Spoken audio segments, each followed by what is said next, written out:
আজকে আমরা মহিলা সংরক্ষিত আসনের ইন্টারভিউ আমাদের স্থায়ী কমিটির সদস্য এবং আমাদের চেয়ারপারসন প্রধানমন্ত্রী তারেক রহমান আমাদের ইন্টারভিউ নিল এবং এখানে আমাদেরকে ইন্টারভিউতে নিয়ে যে আমাদেরকে ডাকলো নাটোর এবং নওগাঁ, এই দুইটা ইয়েতে আমাদেরকে জেলা থেকে ডাকলো। আমরা গেলাম, যাওয়ার পরে আমাদের সাথে উনি কথা বললো এবং বললো যে আমরা যদি সবার জন্য 1 মিনিট 2 মিনিট করে যদি ইন্টারভিউ নেই তাহলে আমাদের সময় অনেক লেগে যাবে, তখন আমরা এটা কিছুই করতে পারবো না।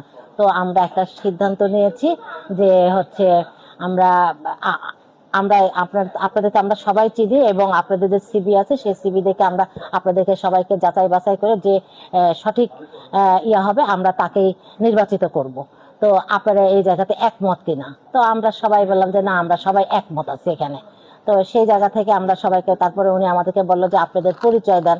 তারপরে আমরা সবাই একে একে সবাই সবার পরিচয় দিল, নাম এবং তারা কি অবস্থায় আছে এটা বললো।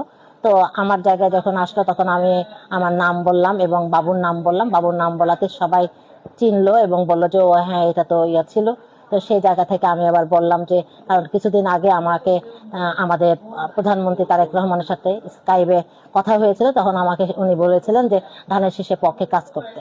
তো সেই জায়গা থেকে আমি ধানের শীষের পক্ষে কাজ করছি, সর্বোচ্চ কাজ করছিলাম আমাদের নাটোর 4 আসনে।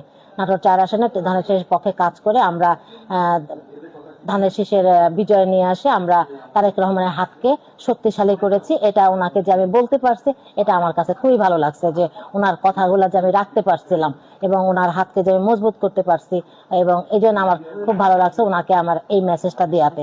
আর উনি যে সিদ্ধান্ত নেবে সেটাতেই আমরা আছে এবং আমার বিশ্বাস উনি ত্যাগীর পরিবারের প্রতি দৃষ্টি দেবে ইনশাল্লাহ।